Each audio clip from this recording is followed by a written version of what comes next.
cette thématique de la dissuasion, en fait, c'est le mythe qui a été créé pour répondre à un autre mythe qui est celui de l'appel d'air.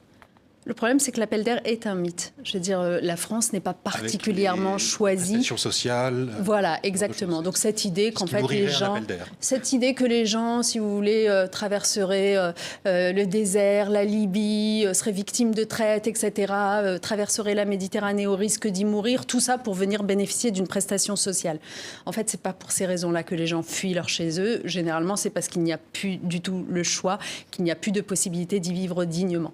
Donc, en réponse au mythe de l'appel d'air, on va répondre en disant, en fait, on va vraiment leur pourrir la vie. On va faire en sorte que ce soit insupportable. On va les laisser s'entasser dans des tentes à Porte de la Chapelle plutôt que de créer des centres d'hébergement, de transit, etc., comme on a su le faire pour l'Ukraine.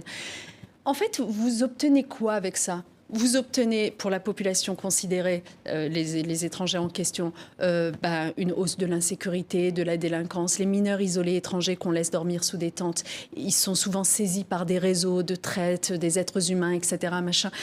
Donc c'est insupportable et c'est dramatique pour eux.